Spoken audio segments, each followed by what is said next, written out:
প্রধানমন্ত্রীর ভারত সফরে সেপা চুক্তি হলে ভারসাম্য আসবে বাণিজ্যে, দূর হবে শুল্ক বাধা বলছেন ব্যবসায়ীরা।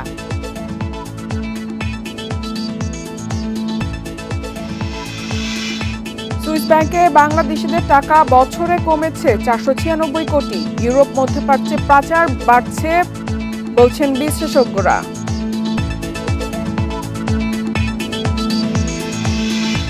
এক যুগে গরুর চামড়ার দাম কমেছে 33 ভাগ, এবারও বিক্রি হয়নি সরকার নির্ধারিত দামে।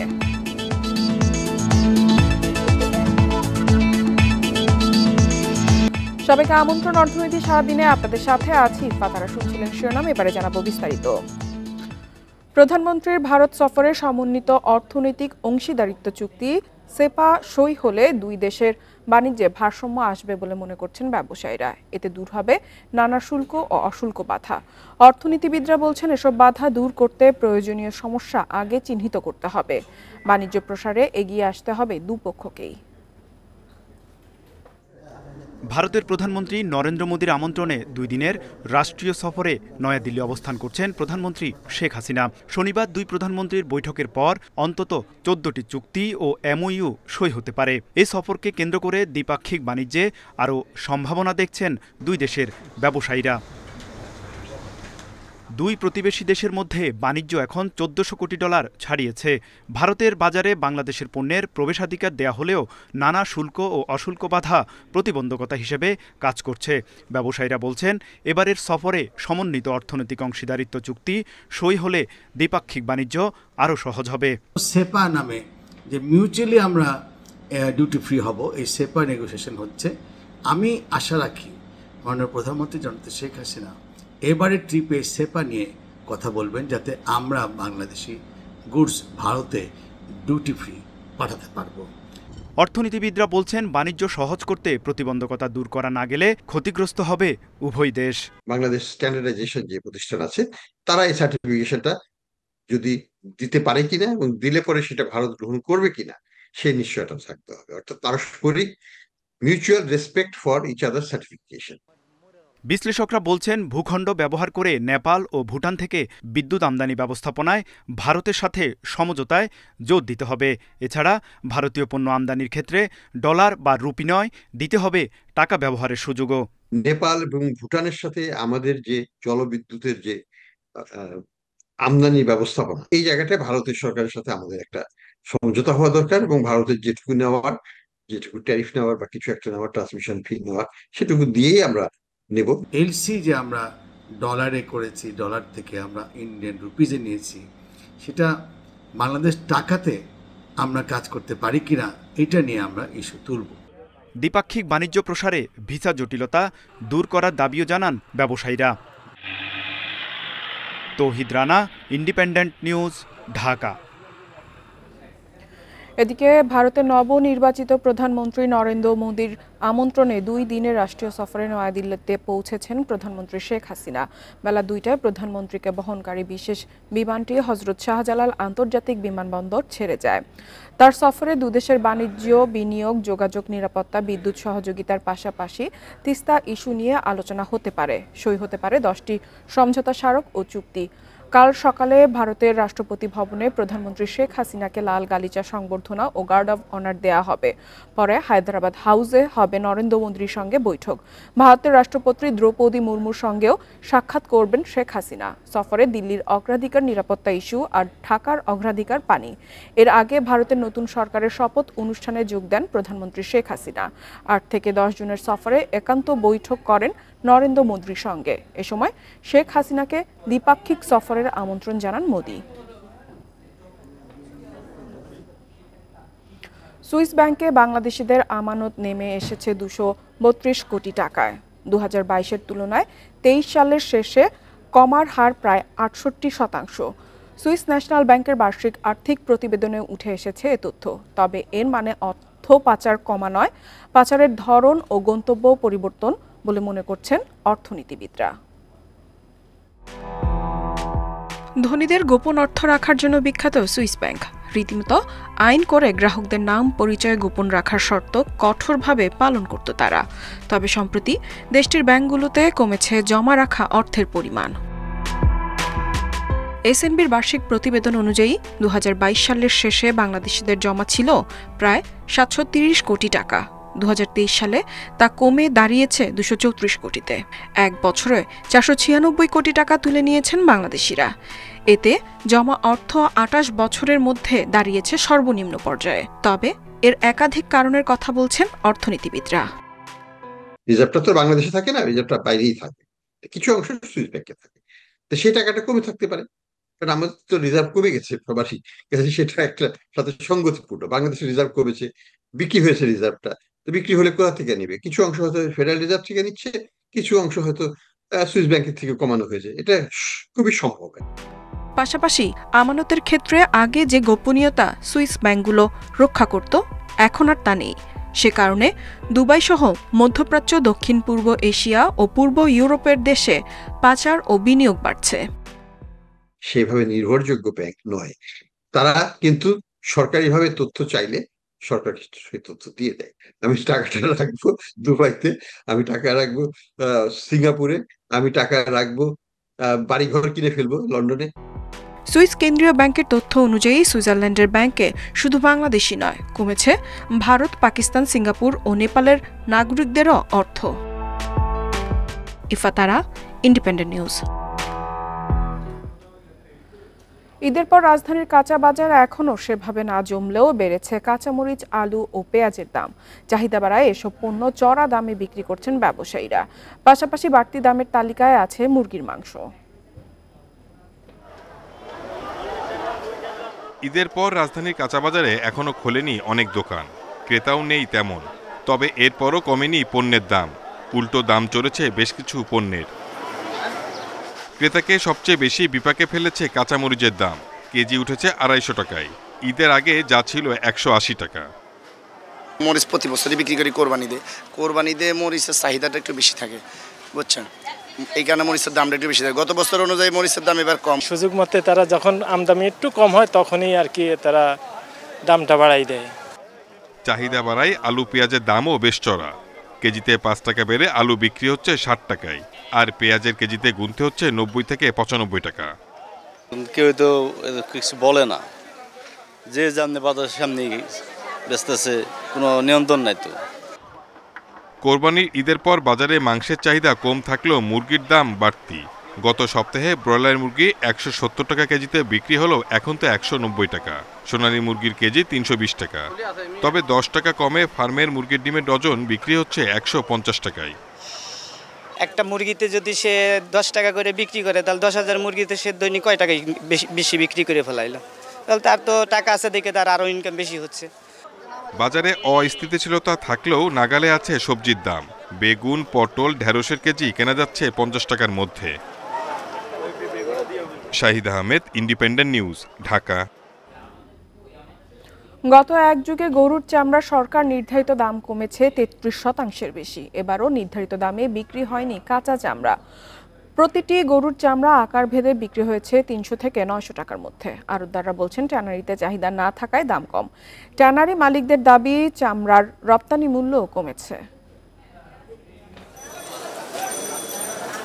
2013 সালে ব্যবসায়ীদের সঙ্গে বৈঠক করে ঢাকায় লবণযুক্ত প্রতি বর্গফুট গরুর চামড়ার দাম 85 থেকে 90 টাকা নির্ধারণ করে বাণিজ্য মন্ত্রণালয়। এরপর কমতে কমতে 2020 সালে চামড়ার দাম ঠেকে 35 টাকা বর্গফুটে।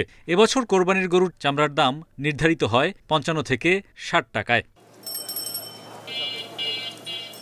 ঢাকায় এক একটি গরুর লবণজাত চামড়ার সর্বনিম্ন দাম ধরা হয় 1200 টাকা। প্রতি পিস চামড়ায় লবণ দিতে খরচ হয় 300 টাকার মতো। সে হিসেবে লবণ ছাড়া চামড়ার দামে সন্তুষ্ট নন মৌসুমি ব্যবসায়ীরা। এই চামড়ার রেট থাকবে হলো 1200-1400 টাকা, ওই জায়গায় বলতেছে 500-600। দুইটা আমার কিনা 1700 টাকা, বিক্রি 1900 টাকা বলতেছে। এর মধ্যে গাড়ি ভাড়া আছে, আমাদের খাটনি আছে। বিষয়টা এরকম, লবণযুক্ত চামড়া হলো 1200 টাকা, সেই ক্ষেত্রে রটাকে আপনার পারচেস করতে হবে 8 থেকে 850-এর ভিতরে। ধারণা করা হয় 1 লাখ টাকার নিচের গরুর চামড়া 20 থেকে 24 বর্গফুট, 1.5 লাখ টাকার গরুর চামড়া 26 থেকে 30 বর্গফুট, আর 2 লাখ টাকার বেশি দামে কেনা গরুর চামড়া হতে পারে 32 থেকে 38 বর্গফুট। প্রক্রিয়াজাতের কয়েক ধাপে রাসায়নিক সহ বিভিন্ন খরচ বাড়ায় কাঁচা চামড়ার দাম বাড়ানো সম্ভব নয় বলে দাবি ট্যানারি মালিকদের। কেমিক্যালের ডিউটি কমানো হয়নি, সুতরাং ডলার প্রাইস বেড়েছে, সুতরাং আপনি জানেন যে আমাদের ইম্পোর্ট খরচ অনেক বেড়ে গেছে, যার কারণে আমাদের কিন্তু চামড়াটা কস্টিং এর ভিতরে রাখতে হবে। $1 20 সেন্ট 25 সেন্ট 30 সেন্টের বেশি কিন্তু সেল করতে পারছে না। তাহলে কিন্তু যারা হলো মূলত যাদের কমপ্লায়েন্স নাই তারা সেলিং প্রাইসটাও কিন্তু মোরলেস কিন্তু 55 থেকে 60% জায়গায় চলে এসছে। তো এইটা হলো চামড়ার দাম কমার অন্যতম একটা কারণ। ইউক্রেন রাশিয়া যুদ্ধের প্রভাবে পশ্চিমা দেশগুলোতে চামড়ার চাহিদা কমেছে, সেই সাথে চীনের সিনথেটিক লেদার বিশ্ববাজারে নেতিবাচক প্রভাব ফেলছে বলে মত পর্যবেক্ষকদের। Hari Saha, Independent News, Dhaka. 2030 সালের মধ্যে দেশের মোট যানবাহনের 3/1 হবে বৈদ্যুতিক। এ লক্ষ্যে কাজ শুরু করেছে সরকার। তুলনামূলক কম হবে এসব গাড়ির শুল্ক ও নিবন্ধন ব্যয়। বৈদ্যুতিক গাড়িতে গুরুত্ব দিয়ে এতে সরকারকে প্রণোদনা দেওয়ার পরামর্শ বিশেষজ্ঞদের। তাদের মতে পরিবেশ রক্ষা, টেকসই উন্নয়ন ও জ্বালানি সাশ্রয়ে বৈদ্যুতিক গাড়ির কোনো বিকল্প নেই। লিথিয়াম ব্যাটারির বৈপ্লবিক উন্নয়ন ও কারিগরি উৎকর্ষে বিশ্ববাজার দখল করে নিচ্ছে পরিবেশ বান্ধব বৈদ্যুতিক গাড়ি। অভিজাত দামি গাড়ি থেকে শুরু করে 2 বা 3 চাকার এসব যানবাহনের উৎপাদন ব্যবহার বাড়ছে দ্রুত গতিতে। কম জ্বালানি খরচ, বায়ু ও শব্দ দূষণমুক্ত তাপ উৎপাদন করে না বলে ক্রমেই জনপ্রিয় হচ্ছে বৈদ্যুতিক গাড়ি। যুক্তরাষ্ট্রের টেসলার পাশাপাশি জাপান, জার্মান ও চীনা নামিদামি কোম্পানিগুলোর ঝোঁক এখন বৈদ্যুতিক গাড়িতে। তবে উচ্চ মূল্য ও নিবন্ধন ব্যয় সাধারণ গাড়ির সমান বলে বাংলাদেশে এ ধরনের গাড়িতে এখনও পিছিয়ে। বৈদ্যুতিক গাড়ি উৎসাহিত করতে এর শুল্ক ও নিবন্ধন খরচ কমাচ্ছে সরকার। বিআরটিসির জন্য ভারত থেকে আনা হচ্ছে 100 বৈদ্যুতিক বাস। আমাদের টার্গেট 2030-এর মধ্যে অলমোস্ট 1/3 গাড়িকে ইলেকট্রিক ভেহিকেলে রূপান্তর করা। সেক্ষেত্রে কিছু প্রণোদনার বিষয়ে প্রস্তাব আছে, সেটা কিন্তু নীতিমালার মধ্যে বলা আছে। এনবিআর এই বিষয়ে কিছু প্রণোদনা দিবে। বিশেষজ্ঞদের মতে বৈদ্যুতিক গাড়িতে এগিয়ে এলে জ্বালানি তেলের আমদানি খরচ কমবে, বাঁচবে পরিবেশ। নতুন গাড়ির কেনার ক্ষেত্রেও চায়না যেমন সাবসিডি দেয়, আমেরিকাও কিন্তু এখন সাবসিডি দিচ্ছে, পাশের দেশ ভারতও কিন্তু সাবসিডির কথা চিন্তা করেছে। সো আমাদেরকে ইনসেন্টিভাইজ করে এগুলিকে খুব দ্রুত ফেজ আউট যদি আমরা করতে পারি, তাহলে পরিবেশ বান্ধব আমরা একটা পরিবহন ব্যবস্থা পাব। বৈদ্যুতিক গাড়ি রক্ষণাবেক্ষণে দক্ষ জনবল তৈরির আহ্বান বিশেষজ্ঞদের। এর ব্যাটারি ডিসপোজাল নীতিমালা প্রণয়ন জরুরি বলেও মত তাদের। Hasif Mahmud Shah, independent News, Dhaka. বছর না পেরোতে অকেজো রাজশাহী নগরীর প্রায় 5 কোটি টাকার সৌর সড়ক বাতি। নগর আলোকিত করার প্রকল্প ডুবেছে অন্ধকারে। স্থানীয়দের অভিযোগ, সোলার প্যানেল, ব্যাটারি সহ সব সরঞ্জামই নিম্নমানের হওয়ায় সুফল মেলেনি নগরবাসীর। প্রকল্পে অনিয়ম প্রমাণ পেলে ব্যবস্থার আশ্বাস জেলা প্রশাসকের। এদিকে বাতিগুলো সচল করতে নতুন বরাদ্দের অপেক্ষায় কর্তৃপক্ষ।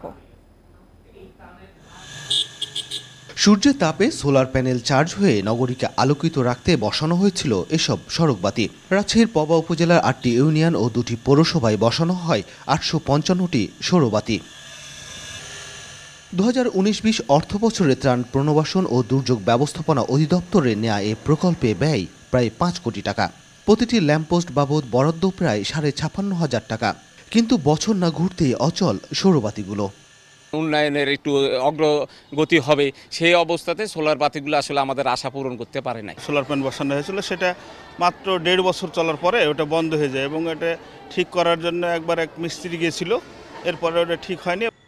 3 বছরের ওয়ারেন্টি থাকলেও অকেজো সৌরবাতিগুলো সচল করেনি ঠিকাদার প্রতিষ্ঠান। নতুন বরাদ্দ পাওয়ার অপেক্ষায় জেলা ত্রাণ ও পুনর্বাসন কর্তৃপক্ষ। আমরা বিভিন্ন মহলে বিভিন্ন পর্যায়ে কথা বলার চেষ্টা করছি, যাতে যেহেতু এটার সার্ভিস পিরিয়ড শেষ হয়ে গেছে, সেই ক্ষেত্রে এটা বিশেষ কোনো উদ্যোগ নিয়ে এগুলো মেরামত করা যায় কিনা সেই বিষয় নিয়ে কথাবার্তা চলছে। এক্ষেত্রে কোনো অনিয়মের প্রমাণ পেলে ব্যবস্থা নেওয়ার আশ্বাস জেলা প্রশাসকের। তদন্ত করে যারা দায়ী তাদের শনাক্ত করা আমাদের প্রথম কাজ, তাদের বিরুদ্ধে আইনগত যে ব্যবস্থা গ্রহণ করার, সেক্ষেত্রে নিয়ন্ত্রণকারী কর্তৃপক্ষ যারা রয়েছেন তাদের কাছে আমরা লিখব। আমরা আশা করি এ ধরনের যদি কারচুপি হয়ে থাকে তাহলে তারা কঠিন শাস্তির আওতায় আসবে। সরকারি ব্যয়বহুল প্রকল্পে মানহীন সরঞ্জাম ব্যবহার এবং দায়সারা কাজের অভিযোগ স্থানীয়দের। দ্রুত দায়ীদের বিরুদ্ধে আইনগত ব্যবস্থা নেওয়ার দাবি তাদের। Mustafizur Rahman, independent news, Rajshahi.